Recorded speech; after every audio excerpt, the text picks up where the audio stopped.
Daily. Taste the Daily. குதிரை பேரத்தில் ஈடுபடுகின்றார்கள் அப்படின்னு சொல்லிட்டீங்கன்னா அது ஒரு மிகப்பெரிய குற்றச்சாட்டாயிருங்க. அதனால தான் இன்னைக்கு ஜோதிமணி அவர்களே இப்படி கடுமையான எதிர்ப்பை தெரிவித்திருக்கின்றார்கள். விசிகாலையும் சில இந்த மாதிரி குரல்கள் ஒலிக்க ஆரம்பித்திருக்கின்றன. இந்த மாதிரி எல்லாம் பண்றது சரியில்லை அப்படின்னு. இன்னைக்கு நம்மள பகடைக்காய்களா யூஸ் பண்ணிட்டாங்க, நாளைக்கு நம்மளை வந்து கருவேப்பிலை மாதிரி தூக்கி போட்டாங்கன்னா என்ன பண்ண முடியும்? நீங்க பண்றது எல்லாமே பதவிக்காக. ஏன் மக்கள் தலையில பழி போடுறீங்க? சொல்லியும் பிரயோஜனம் இல்லை. ஜனங்களுக்கு நல்லாவே தெரியுது பதவிக்காக தான் நீங்க போயிருக்கீங்க அப்படின்னு. இப்ப நாளைக்கு நீங்க வந்து தாவேகா சார்பில் இங்க நிக்கிறீங்க அப்படின்னு வச்சுக்கோங்களேன். அப்போ அது மக்களுக்கு தீங்கு செஞ்ச மாதிரி இல்லையா? சொல்லிட்டு போயிருங்க, இனிமே இந்த கட்சியில இருந்து பிரயோஜனம் இல்லை அப்படின்னு நாங்க நினைக்கிறேங்க. அதனால இப்ப இந்த கட்சி தான் ஜெயிக்கிற மாதிரி இருக்குது, ஜெயிச்சு வந்திருக்காங்க, எதிர்காலத்தில் இவங்க தான் ஜெயிப்பாங்கன்னு நினைக்கிறோம், அதனால நாங்க அங்க போறோம், எங்க எதிர்காலத்துக்காக போறோம் அப்படின்னு ஒரே வார்த்தை சொல்லலைன்னு சொல்லாட்டாலும் ஜனங்களுக்கு தெரியும். டக்கு புக்குன்னு முடிச்சு இப்போவே வந்து டிஸ்குவாலிஃபை பண்ணிட்டாங்க அப்படின்னு அதுக்கப்புறம் இடைத்தேர்தல் வந்ததுன்னா ஓகே. ஆனால் சிக்கல் என்னன்னா, இப்போ நீங்க சொன்ன மாதிரி ஒரு 20 எம்எல்ஏக்கள் இந்த பக்கம் வந்து ரிசைன் பண்ணிடுறாங்கப்பா. ரிசைன் பண்ணிட்டு தாவேகால சேர்ந்துடுறாங்க. அதுக்கப்புறம் இடைத்தேர்தல் வருகின்றது திருச்சி கிழக்கோட சேர்த்து. இவங்க தாவேகா டிக்கெட்ல நிற்கிறாங்க, விசில்ல ஜெயிச்சு வந்துடுறாங்கன்னு வச்சுக்கோங்க. அப்போ தாவேகா அறுதி பெரும்பான்மை பெற்று விடுகின்றாங்க. அதுக்கப்புறம் கூட்டணி கட்சிகள்லாம் நீங்க ஒன்றும் ப்ரெஷர் பண்ண முடியாது. இறுதிலாட்டா நாங்கள் ஆதரவை வாபஸ் வாங்கிக் கொள்வோம் அப்படின்லாம் நீங்க சொல்ல முடியாது. வாங்கிக்கிறீங்களா? வாங்க, ஏன்னா அவங்களுக்கு மந்திரி பதவி கொடுக்கணும். அவங்களுக்கு 2, அவருக்கு 1, இவருக்கு 1, அதெல்லாம் எடுத்து நாங்கள் அவங்களுக்கு கொடுத்துட்டு போயிடுறோம். அதுக்கு தான் நாங்கள் இது மாதிரி பண்றோம்னா என்ன பண்ணுவீங்க நீங்க? சோகா காய் நவுத்துறாங்க. யார் இதெல்லாம் பிளான் பண்றதுன்னு தெரியல ரூபன். பட் நிஜமாகவே ஒரு மாஸ்டர் ஸ்ட்ராட்டஜிஸ்ட் தான் நான் சொல்வேன் தாவேகாவுக்கு. இப்ப நீங்க எங்க போவீங்க சொல்லுங்க?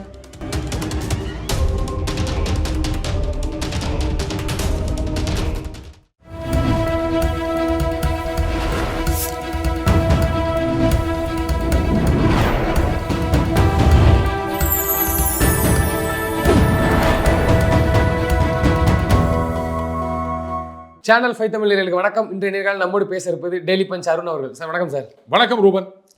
சார், மீண்டும் ஒரு இடைத்தேர்தல்லாம் வரப்போகுதுங்கிற மாதிரி இருக்குது. அதிமுகவில் வெற்றி பெற்ற எம்எல்ஏக்களுக்குலாம் தாவேகாவுக்கு போகிறாங்க. இன்னும் பெரும்பான்மையோட மறுபடியும் விஜய் அவர்கள் வரப்போறாரா? மக்கள் கொடுக்க போகிறாங்க. நேற்றுக்கு 3 பேர் போனாங்க, இன்னைக்கு எத்தனை பேர் அப்படின்னு அது சாயங்காலம் தான் அந்த கவுண்ட் முடிக்க முடியும். இன்னைக்கு ஒருத்தர் போயிருக்காரு, அது இப்போதைக்கு. அதுக்கப்புறம் மத்தியானம், அப்புறம் சாயங்காலம் அப்படின்னு இந்த கிரிக்கெட் மாதிரி லஞ்சு, டீ பிரேக்கு அப்படின்ற மாதிரி எத்தனை பேர், அது நைட்டு தான் டோட்டல் சொல்ல முடியும். நாளைக்கு எத்தனை பேர் அப்படின்னு. என்னங்க ஒத்தையாக போய் நிற்கிறீங்க?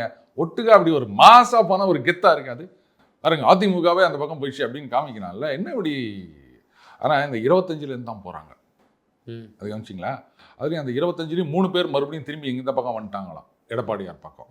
ஸோ அப்போ இவர் 25 ஆயிட்டார், அவங்க 22 ஆயிட்டாங்க. அப்புறம் அதில் 3, 1 அப்படின்னு போய் நிற்குது. இதில் ஒன்று கவனிக்கணும். சமீபத்தில் எஸ்பி வேலுமணி அவர்கள் பேசியிருந்தார். இது வந்து பிளவெல்லாம் கிடையாது, ஒரு கருத்து வேறுபாடு, என்றைக்கும் அவர் தான் பொதுச் செயலாளர் அப்படின்னு சொல்லியிருந்தார். ஆனால் எடப்பாடியார் அவர்கள் வந்து அதை நம்பலை. இவங்க வந்து இந்த மாதிரிலாம் சொல்கிறது அப்படின்றது வந்து அப்படியே கொஞ்சம் டைம் வாங்கிறதுக்காக தானே தவிர உள்ளுக்குள்ளே ஏதோ வேலை நடக்குது, அதனால் இவங்களை நம்பி ஏற்றுக்க முடியாது அப்படின்னு அவர் ஒதுக்கிட்டதா சொல்லியிருந்தாங்க. அது நிஜம்னு ஆயிடுச்சு. இப்போ எதுக்கு இப்படி ஒத்தையாக போனோம் கேட்டால் அது எங்களுக்கு தெரியாது அப்படின்னு சொல்லுவாங்களா? நீங்கள் தானே எல்லாமே ஒன்றா சேர்ந்து ஒரு அணியாக 25 பேராக ஓட்டு போட்டீங்க, அப்புறம் எங்களுக்கு தெரியாது அப்படின்னா உங்களுக்குள்ள கோஆர்டினேஷன் இல்லை அப்படின்றத என்ன நம்ப சொல்கிறீங்களா? அதில் ஒரு எம்எல்ஏ அவர்கள், அதாவது முன்னாள் எம்எல்ஏ அவர்கள், ஏன்னா பதவியை ராஜினாமா பண்ணிட்டாங்களே, அது வரைக்கும் பாராட்ட வேண்டிய ஒரு விஷயம் ரூபன். இவங்களா போயிட்டு அந்த கட்சியில் சேர்ந்துட்டு பதவியெல்லாம் ராஜினாமா பண்ண முடியாது அப்படின்லாம் பண்ணாமல் பதவியை ராஜினாமா பண்ணிட்டு அதுக்கப்புறமா அவங்க வந்து அந்த கட்சி அட்டையை வாங்கிக்கிறாங்க. அது பாராட்ட வேண்டிய விஷயம். அடுத்தது அவங்க அந்த பேட்டியில் ரொம்ப விளக்கமாக சொல்லியிருந்தாங்க. நான் வந்து எதிர்கட்சி எம்எல்ஏவாக இருந்தேன், முதல்ல தேர்ந்தெடுக்கப்படும் போது திமுக ஆட்சி வந்துருச்சு, எதுவும் செய்ய முடியல. இந்த தடவையும் வந்து என்னங்க போன தடவையே செய்ய முடியலன்னாங்க. இல்லை இந்த தடவை ஆட்சிக்கு வருவோம் செய்வோம்னு சொன்னோம், பட் இந்த தடவையும் வந்து எதுவும் செய்ய முடியல அப்படின் போது மக்களுக்காக நான் வந்து இந்த எம்எல்ஏ பதவியை ராஜினாமா செய்கிறேன் அப்படின்னு மக்களுக்காண்டியா அப்படிதான் சொன்னாங்க அவங்க. ஏன்னா மக்களுக்கு எதுவுமே செய்ய முடியலையே, போன தடவையும் திமுக ஆட்சி ஆயிடுச்சு, இந்த தடவையும் ஆளுங்கட்சி ஆக முடியல அப்படின்னு.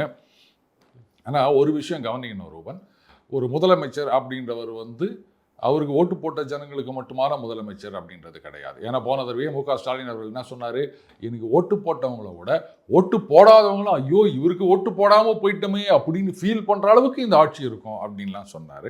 அது ஆளுங்கட்சியோ எதிர்கட்சியோ எந்த எம்எல்ஏவாக இருந்தாலும் ஒட்டுமொத்த மாநில மக்களுக்கு செய்ய வேண்டியது முதலமைச்சர் மற்ற அமைச்சர்களுடைய கடமை.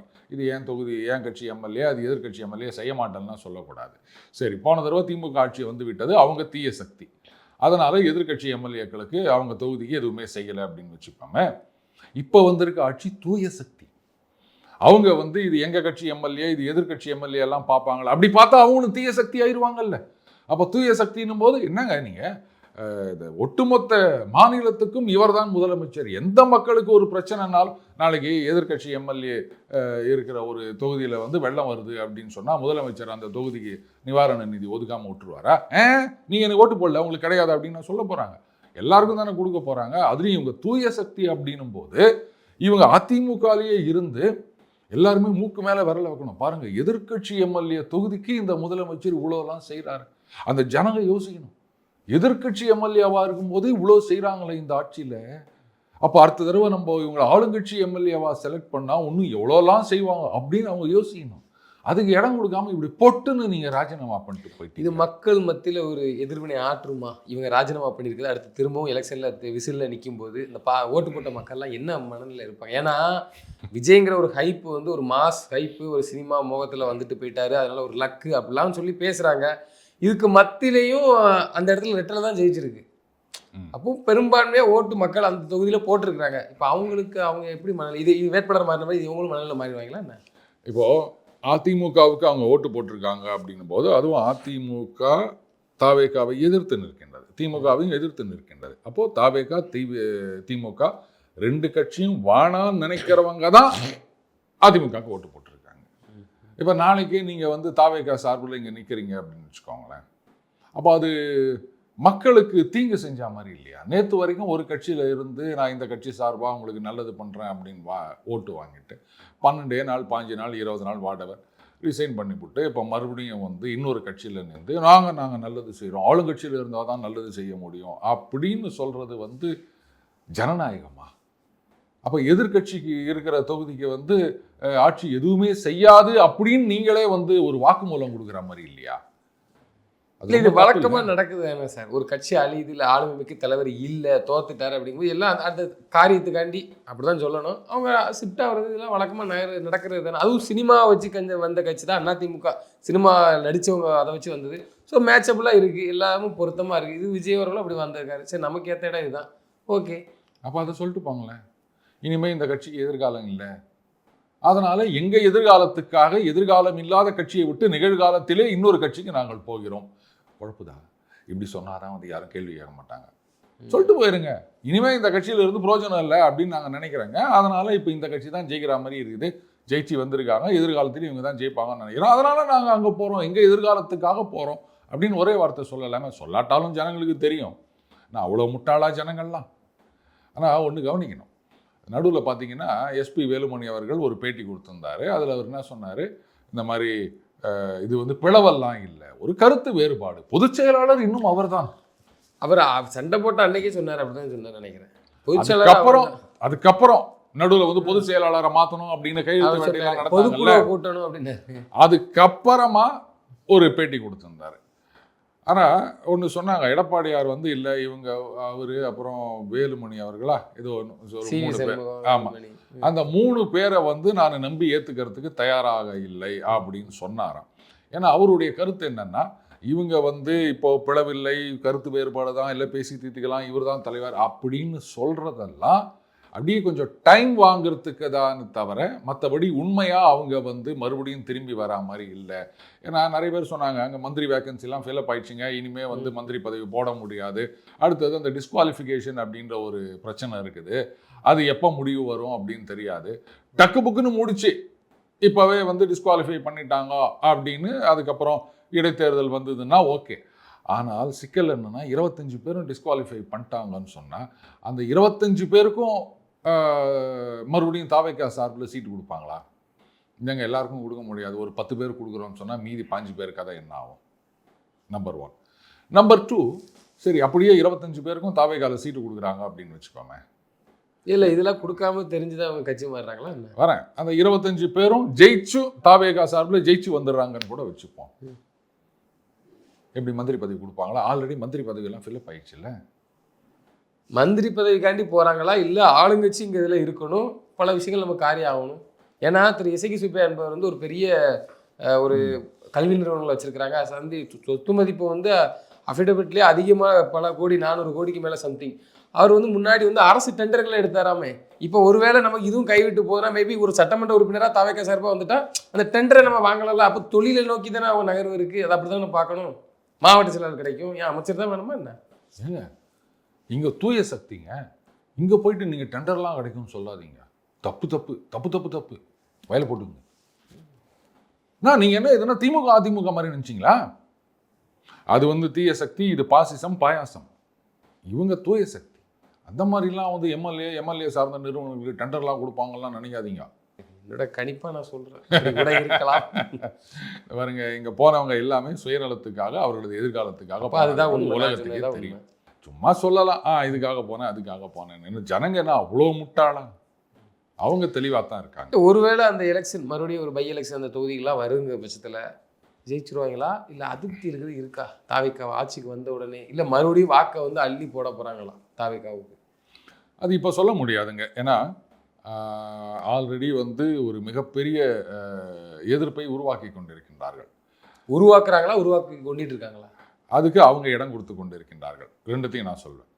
இது வந்து ஆளுங்கட்சியும் வந்து அதை சரியாக டீல் பண்ணலை, எதிர்கட்சி அதை யூட்டிலைஸ் பண்ணிக்கிறாங்க. அப்போ என்னென்ன எதிர்கட்சினா என்ன அவியல் பண்ணுவாங்கன்னு நினச்சிருக்கிறீங்களா?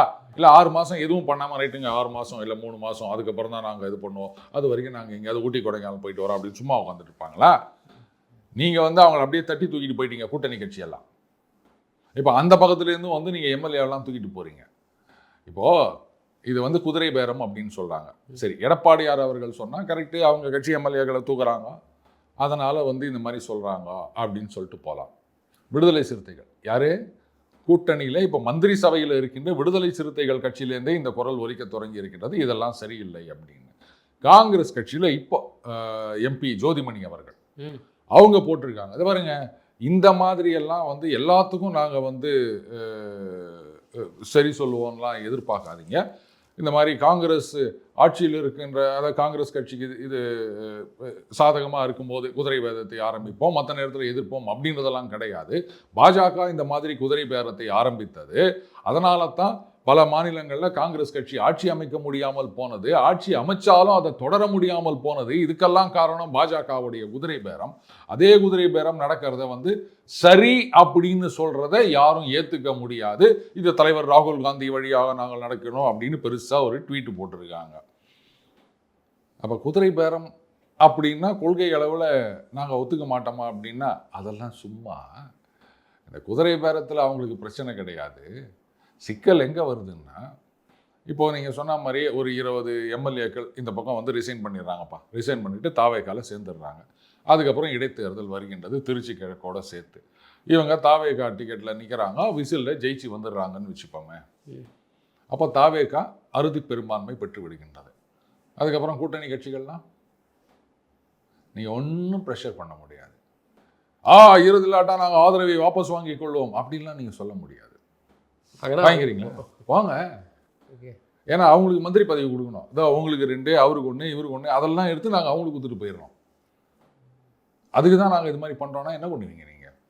இல்லை, இது சமூக நீதியை காப்பாற்றக்கூடிய ஒரு கட்சி தான் தாவேகா. அதனால தான் வந்து திருமாவளவன் கட்சி அவர்களுக்கெல்லாம் ஒரு சீட்டாக மந்திரி பதவி கொடுத்துருக்காங்க, இஸ்லாமிய கட்சிகளுக்கு கொடுத்துருக்காங்க. அதெல்லாம் கை வைக்க மாட்டாங்களா இருக்கும்.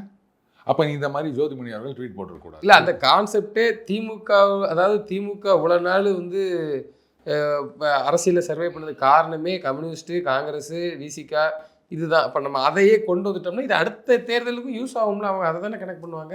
அப்புறம் ஏன் நீங்கள் எதிர்ப்பு தெரிவிக்கின்றீர்கள்? இது குதிரை பேரம், இதெல்லாம் ஒத்துக்க முடியாது, நாங்கள் ஏற்றுக்கொள்ள மாட்டோம். அதிமுகலேருந்து உள்ள வராங்களா, நாளைக்கு நமக்கு மதிப்பு இல்லாமல் போயிருமோன்ட்டு இப்போ அவ்வளோதானே. சரி, மதிப்பு இருக்கு இல்லை, இது வந்து சமூக நீதினு சொல்லிட்டீங்கல்ல.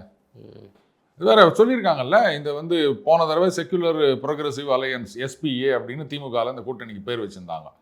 இவங்க ஆல் இண்டியா லெவலில் அந்த புள்ளி கூட்டணின்னு பேர் வச்சுருந்தாங்க. ஆனால் தமிழ்நாட்டில் இப்படி ஒரு பேர் வச்சுருந்தாங்க. இப்போ காங்கிரஸில் என்ன சொல்லியிருக்காங்க, இதுக்கு நாங்கள் ஒரு புது பேர் வைக்க போகிறோம் அப்படின்னு சொல்லியிருக்காங்க. பேர் வைக்கிறதுக்குள்ளே நீங்கள் பாட்டுக்கு பிச்சின்னு போடுவீங்க போல. இதை எங்கே போக முடியும்? என்ன மறுபடியும் திமுக கிட்ட வர முடியாது. போவீங்க. இதுதான் சோகா காய் நவுத்துறாங்க. யார் இதெல்லாம் பிளான் பண்ணுறதுன்னு தெரியல ரூபன். பட் நிஜமாகவே ஒரு மாஸ்டர் ஸ்ட்ராட்டஜிஸ்ட் தான் நான் சொல்வேன். தாவேகாவுக்கு இப்போ நீங்க எங்க போவீங்க சொல்லுங்க? இப்போ விசிகா திரும்பி திமுக பக்கம் போகுமா, இல்லை கம்யூனிஸ்ட் தான் போவாங்களா? நாங்க என்னைக்குமே கூட்டணி இல்லைன்னு சொல்லியிருக்காங்க கம்யூனிஸ்டுகள். நாங்க வந்து சொந்தமா முடிவு எடுப்போம், அவங்கள ஒன்றும் கேட்க வேண்டியது இல்லையே அப்படின்னு சொல்லியிருக்காங்க. ஐயுஎம்எல்லையும் இந்த மாதிரி பேச்சுவார்த்தை நடந்தது, திமுக அதிமுக சொல்லப்பட்டது பேசப்பட்டது அப்படின்லாம் சொல்லிட்டாரு. இவ்வளோலாம் ஆன பிறகு மறுபடியும் பரவாயில்லைங்க நாங்கள் உங்களோடய வந்துடுறோங்க அப்படின்வாங்களா? ஆனால் வந்தாலும் சேர்த்துக்கினாலும் ஆச்சரியப்படுறதுக்கு இல்லை. ஏன்னா இன்றைக்கி வந்து திமுகவுடைய நிலைமை அந்த மாதிரி இருக்குது. பட் அப்படி நடந்ததுன்னு சொன்னால் கட்சிகள் மட்டும்தான் திரும்பி இந்த பக்கம் வந்திருக்குமே தவிர ஓட்டு வங்கி வராது. அது தாவேகா பக்கம் தான் இருக்குது. இன்றைக்கு விசிகா தலைவர் அவர்களே முடிவு பண்ணி இல்லை இவங்க வந்து அந்த பாஜகவுடன் இணைந்த அதிமுக அவங்கள்லேருந்து கொண்டு வராங்க, இது ஏற்புடையதல்ல. நினைச்சு பேசுறாரு திருமாவளவன் அவர்கள். கேளுங்க அப்படின்னு சொல்லிட்டு அவர்களே நாங்கள் ஆதரவை வித்ரா பண்ணிக்கிறோம் அப்படின்னு சொல்லிட்டு திமுக பக்கம் வந்தாலுமே அவர் வரலாம், அவரோட கூட 2 எம்எல்ஏக்கள் வரலாம். ஆனா அவருடைய அந்த ஆதரவாளர்கள் ஓட்டு வங்கின்றதெல்லாம் டோட்டலா தாவேகா பக்கம் போயிடுச்சு. அதை புரிஞ்சுக்கிட்டு தான் இவர் விவரமா அந்த பக்கம் போயிட்டாரோ. அவ்வளவுதான். இங்க இருந்து இனிமே பிரோஜனம் இல்லை. ஓட்டும் கிடையாது, ஒண்ணும் கிடையாது. எங்க நம்ம ஓட்டெல்லாம் எங்க போயிருக்கோம் அங்க போயிட்டு அட்லீஸ்ட் இந்த கட்சியாவது நிறுத்தி வச்சுக்கலாம் அப்படின்னு. திமுகவோட தொடர்ந்தார்கள் அப்படின்னு சொன்னா விசிகாவா இருக்கட்டும் இல்லை மற்ற கட்சிகளாகட்டும் ஓட்டு வராது, ஓட்டு இல்லை, இனிமே வர முடியாது. அதனால ஜெயிக்கிற பக்கம் போகலாம். இது அதிமுக குறை சொல்றீங்களா பாருங்க. அந்த பெருசா என்னமோ பேசுறாங்க இவங்க எல்லாம், என்னமோ நாங்க வந்து அந்த நேரம் சப்போர்ட்டுக்கு ஆதரவு கொடுத்தோம் முன்னாடி தான் கதையாப்போம். நான் ஒன்று சொல்லிட்டா, உண்மையிலேயே வந்து தாவேகா பாருங்க புதுசாக ஒரு கட்சி வந்திருக்காங்க, அவங்க 108 இடத்துல ஜெயிச்சிருக்காங்க, 107 எம்எல்ஏ வச்சிருக்காங்க. இன்றைக்கு இருக்கிற சூழ்நிலையில் வேற யாரும் ஆட்சி அமைக்க முடியாத ஒரு சிச்சுவேஷன். அப்போ இவங்க ஆட்சி அமைக்கணும் அப்படின்னா நீங்கள் உள்ளே போய் ஒட்டிக்கின்னு மந்திரி பதவி வாங்கிக்கின்னு தான் அவங்கள ஆட்சி அமைக்க விடணும்னு அவசியம் கிடையாது. மைனாரிட்டி கவர்மெண்ட்னு ஒரு கான்செப்ட் இருக்குது. ரைட்டு, நீங்கள் வந்து நம்பிக்கை வாக்கெடுப்பு கோருங்கள், அதில் நாங்கள் வந்து வெளிநடப்பு செய்கிறோம் அப்படின்னு சொன்னால் ப்ரெசன்ட் அண்ட் ஓட்டிங் எத்தனை பேர் ஓட்டு போடுறாங்களோ அதில் மெஜாரிட்டி அவங்க ஜெயிச்சு வந்துட்டு போகிறாங்க. ஏன்னா இன்னும் 2-3 வருஷத்துக்கு எலெக்ஷனுக்கு யாரும் தயார் கிடையாது. கரெக்டா? வரதை யாரும் விடுவா, திருப்பதியே கொடுக்க. அப்புறம் நீங்க வந்து சமூக நீதிக்காக சொல்றேன், நீங்க பண்றது எல்லாமே பதவிக்காக. ஏன் மக்கள் தலையில பழி போடுறீங்க? பாசிசத்தை ஒழிப்பதற்கு, பாஜகவை ஒழிப்பதற்கு, சமூக நீதியை காப்பதற்கு எல்லாம் பொய் சொல்லாதீங்க. சொல்லியும் பிரயோஜனம் இல்லை. ஜனங்களுக்கு நல்லாவே தெரியுது பதவிக்காக தான் நீங்க போயிருக்கீங்க அப்படின்னு. அப்போ இந்த பை எலெக்ஷன் வரும்போது அங்கே வந்து ஒரு எதிர்ப்பு இருக்கும் தானே, மக்கள் அப்படியே ஒரு மாற்றம் தானே யோசிப்பாங்க. ஜெய்க்கு அள்ளி போட மாட்டாங்கல்ல ஓட்ட. இதில் ஒரு சீரியஸ் ஆபத்து ஒன்று இருக்கின்றது தாவேகாவுக்கு. ஏன்னா இந்த நேரத்தில் தேர்தலை எந்த கட்சியும் விரும்பவில்லை. நம்பர் 1. பை எலெக்ஷனை மட்டும் விரும்புகிறாங்களோ? வர நான் சொல்கிறேன். ஏன்னு கேட்டிங்கன்னா முதல்ல இந்த 108 வந்தது, ஆட்சி அமைப்பதற்கு மெஜாரிட்டி இல்லை அப்படின்னும் போது எல்லாமே ஒன்றா சேர்ந்து நம்பிக்கை தீர்மானத்தை தோக்கடிச்சு இந்த ஆட்சி விழுந்திருந்தது அப்படின்னு சொன்னால் அப்போ வேறு வழியிலே இவங்க சேர முடியாது. மறுபடியும் எலெக்ஷன் வருதுன்னு சொன்னால் சிம்பத்தி வேவ். பார்த்தீங்களா, நாங்கள் இவ்வளோ ஜெயிச்சு வந்தோம், எங்களை வந்து இவங்க ஆட்சி அமைக்க விடவில்லை அப்படின்னு அவங்க சொல்லியிருப்பாங்க. ஜனங்களும் ஏற்றுக்குன்னு இன்னும் அதிகமாக மெஜாரிட்டியோட தாவேகா ஆட்சிக்கு வந்திருக்கும். ஆனால் இப்போது நல்லா யோசிச்சு பாருங்க, இந்த அதிமுகவை இவங்க சேர்த்துக்கிறாங்க, பை எலெக்ஷன் வருது அப்படின்னும் போது அந்த பை எலெக்ஷன் வருவதற்கு முன்னாடி இப்போ இதில் இப்போ 3 பேர் 4 பேர் ஒரு 20 பேர் ராஜினாமா பண்ணிடுறாங்க அப்படின்னு வச்சுப்போமே. அப்போது சட்டசபையுடைய இந்த டோட்டல் எண்ணிக்கை அப்படின்றது 34ல் 20 போச்சுன்னா 214. 214 வந்து ஒரு இது திருச்சி கிழக்கு, அப்போது 213. அப்போ 107 அப்படின்றது மெஜாரிட்டி மார்க் ஆகிடும். சரியா? இப்போ ஆக்சுவலாக 107 தான் தாவேகா பக்கம் இருக்கு. அதில் ஒருத்தர் சபாநாயகராக போயிட்டார். அப்போ இவங்க கிட்ட 106 இருக்கும். அந்த பக்கமும் சரியா 106 இருக்கும். 212 திமுக மொத்தமாக சொல்கிறேன், 106 அப்படின்னு இருக்கும். அதுவும் அந்த திருப்பத்தூரா அந்த எம்எல்ஏ கோர்ட்டில் கேஸ் இருக்கு. போன தடவை வந்து ஓட்டு போட சொன்னாங்க. ஆமாம், அதுக்கப்புறம் சுப்ரீம் கோர்ட்டில் அதை இல்லைன்னு சொன்னாங்க. அது எப்படி முடிவு வரும் அப்படின்னு தெரியாது. ஒருவேளை அந்த எம்எல்ஏ ஓட்டு போட முடியாது அப்படின்னு நிறுத்தி வச்சிட்டாங்க அப்படின்னு சொன்னால் அப்போ இந்த பக்கம் 105 ஆயிரும், இந்த பக்கம் ஒட்டு மொத்தமாக 106 ஆயிடும். அப்போ இந்த ஆட்சி கவிழ்கிறதுன்னு வச்சுக்கோங்களேன். நான் சொல்றது இந்த பை எலெக்ஷன்லாம் வர்றதுக்கு முன்னாடி. அப்போ இந்த கூட்டணி கட்சிகள் என்ன சொல்லலாம், ஏன்னா அவங்க ஜெயிச்சு வந்துட்டாங்கன்னா அதுக்கப்புறம் காங்கிரஸ், விசிகா, ஐயுஎம்எல், கம்யூனிஸ்ட் இவங்களுடைய பேச்சுக்கு எந்த விதமான இதுவும் இருக்காது. அது ஆமா அந்த ரிசைன்மெண்ட் ஆமா அதை நீங்க ஒத்துக்கிறீங்களா? அப்போ என்ன ஆகும், இனிமே அவங்க வந்து உங்களுக்கு மந்திரி பதவி கிடையாதுங்க அப்படின்னு சொன்னா கூட கேள்வி கேட்க முடியாது. நாங்க வித்ரா பண்ணிக்கிறோம்லாம் சொல்ல முடியாது. தாராளமா போகலாம். 2 சீட்டு தானே, அதை எப்படி நம்ம மறக்க முடியும்? 3 மந்திரி பதவி கொடுக்கறதுல ஒண்ணு கெட்டு போயிடப்ப இல்ல ரூபன், நான் சொல்றது புரிஞ்சுக்கங்க. அவங்களுக்கு தனியா மெஜாரிட்டி வந்துருச்சுன்னு சொன்னா அதுக்கப்புறம் நீங்க வந்து டிமாண்ட் பண்ண முடியாது, கமாண்ட் பண்ண முடியாது, எதிர்பார்க்க முடியாது. அது எனக்கு தெரியும். அவங்கெல்லாம் தூய சக்தி. அப்ப என்ன ஆகும்னா, ஆஹா இனிமே வந்து நமக்கு அந்த ஒரு லிவரேஜ் இல்லையே, அப்போ அது அந்த மெஜாரிட்டி வர்றதுக்கு முன்னாடியே நம்ம கவுத்துட்டோம்னு சொன்னா இவங்க குதிரை பேரத்தில் ஈடுபடுறாங்க, காசு கொடுத்து வாங்குறாங்க, அது பண்றாங்க, இது பண்றாங்க அப்படின்னு ஊழல் குற்றச்சாட்டெல்லாம் சொல்லிட்டா அவங்க சிம்பத்தி வேவ் கெயின் பண்ண முடியாது. அப்படின்னு கவுக்கிறதுக்கு ட்ரை பண்றதுக்கு ஒரு சான்ஸ் இருக்கு. அந்த மாதிரி ஒரு சிச்சுவேஷன்ல திமுகவும் இவங்களை திருப்பி ஏத்துக்கிறதுக்கும் ஒரு சான்ஸ் இருக்கு. மற்றபடி நீங்க தாவேகாவை நீங்க கவுத்தீங்கன்னு சொன்னா அவங்களுக்கு சிம்பத்தி வேவ். அப்படி ஏத்துக்கிட்டுச்சுன்னா ஆராசா போட்ட பதிவுக்கு என்ன பேர் அது? எது? அப்படி ஒருவேளை திமுக நீங்க வாங்கிட்டு விசிகாவையோ இல்லை மற்ற கட்சியில ஏத்துக்கிட்டுனா ஆராசா போட்ட பதிவுக்கு என்ன அர்த்தம்? என்ன பேசுறீங்க நீங்க?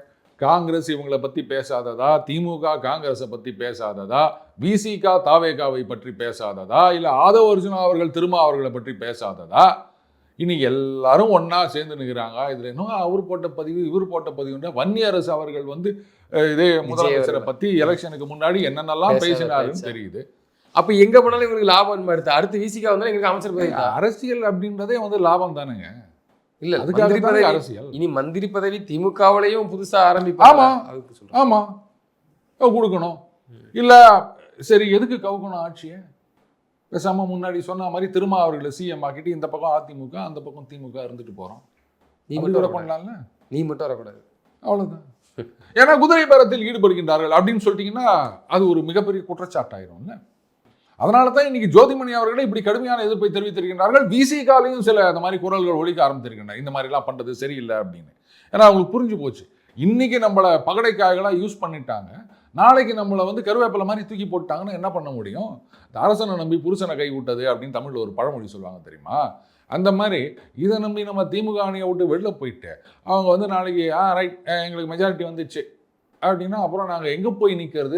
மறுபடியும் ஒரு மக்கள் நல கூட்டணியை ஆரம்பிக்க முடியுமான்னு அவங்க யோசிக்கலாம்ல. இப்போ திமுக ஒருவேளை இந்த பை எலெக்ஷனை சந்திக்கும் போது அவங்களுக்கு வந்து அந்த கெட்ட பெயர்னு ஒன்று சொல்லுவாங்க, ஒரு மாற்றத்தை நோக்கி ஓட்டு போட்ட மக்கள் வேண்டாம் திமுக வேண்டாம் அப்படின்ட்டு, இது தற்போதைய நிலைக்கு நீடிச்சு இருக்குதா இல்லை ஒரு மாற்றத்தை வேற மாதிரி யோசிக்கிறாங்களா மக்கள்?